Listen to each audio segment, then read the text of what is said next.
Fingeraugen. Wenn mit Sandkastengespendli wieder einmal ausgelacht oder nicht mit mir spielen wollten, mehr können wir nicht brauchen. Ich habe ja keine richtigen Augen, nur Glasäuger. Wenn ich dann wütig war oder traurig und mir selber Leid tat, dann hat meine Mama eine Geschichte vom kleinen Bub mit den Fingeraugen vorgelesen. Ganz stolz hat sie erzählt, die Geschichte habe eine blinde Schriftstellerin geschrieben. Sie hat von einem Bub gehandelt, der den Erwachsenen in einer feisteren Nacht geholfen hat.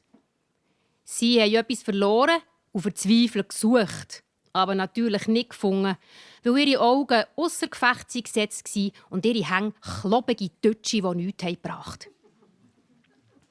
Und dann ist der Held gekommen, der Bübel, und hat mit seinen Händen den Boden abgesucht und gefunden.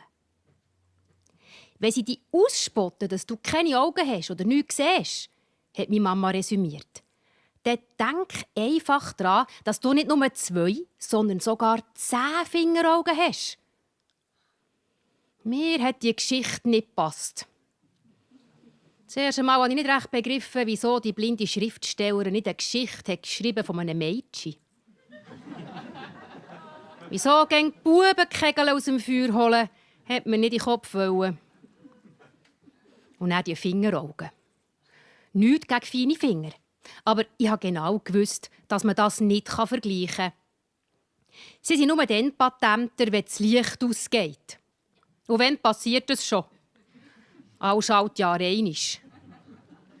Wenn der Strom in unserem Haushalt ausgegangen ist, dann ist es ganz ruhig geblieben.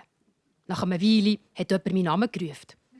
«Serafin, Kerzen holen!» Das habe ich gemacht. Ich habe meiner Schwester oder der Mama die Kerzen und das Zündholzschachtel in die Hand gegeben.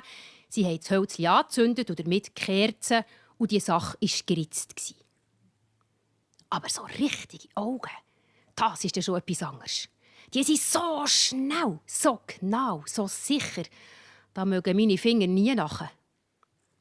Und die anderen haben ja auch noch 10 Fingeraugen. Nur müssen sie nicht so viel üben wie ich, weil sie eben noch die 2 anderen haben. Augen sind meine Finger schon, aber ganz andere, langsame. Augen, die langsam lernen und langsam begreifen. Als Kind hat mich das schambar gestresst. Ich hatte keine Geduld. Es ist lang gegangen, bis ich sie verstanden habe. Und erst, als ich Ben Hur gelesen habe, habe ich ihr Geheimnis begreifen und schätzen. Der Ben Hur hat 4 Füchse vor einen Rennwagen gespannt. 4 Araber mit Sternennamen. Gewonnen hat der Ben Hur das Rennen, weil er ein Hängli und ein Augenmerk hatte für den langsamsten von seinen Renner. Im Laufe des Lebens habe ich gecheckt. Das Langsamste ist häufig das Schönste.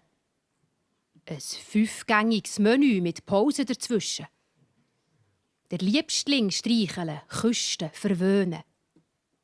Eine Sommerabenddämmerung im Norden. Ein Hefeteig, den du 2-mal haben lässt. Ein Roman mit 9 Bängen lesen. Ein Hang. Ich habe ja nach dem Nasbüchlein lange nicht gewusst, über was schreiben. Sie haben natürlich alle gedacht, ja, jetzt schreibt sie einfach ein zweites.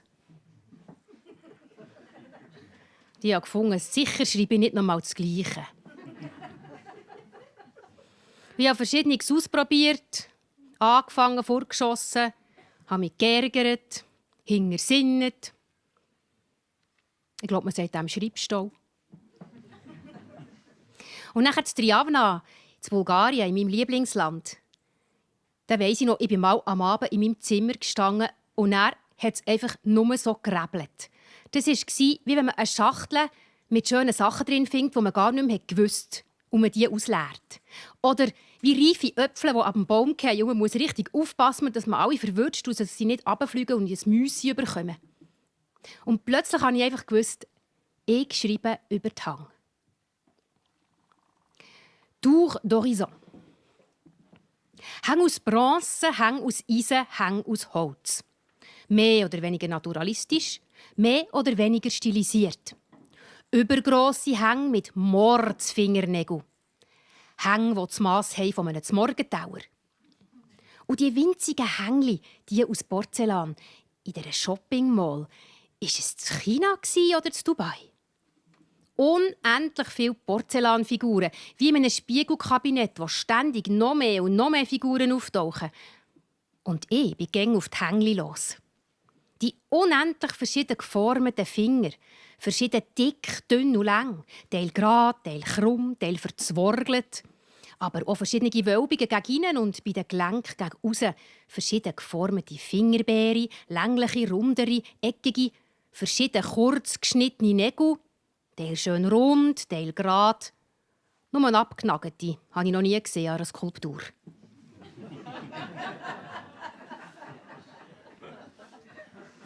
Gefaltete Hänge, gekrugelte, gestreckte, bequem gebogene.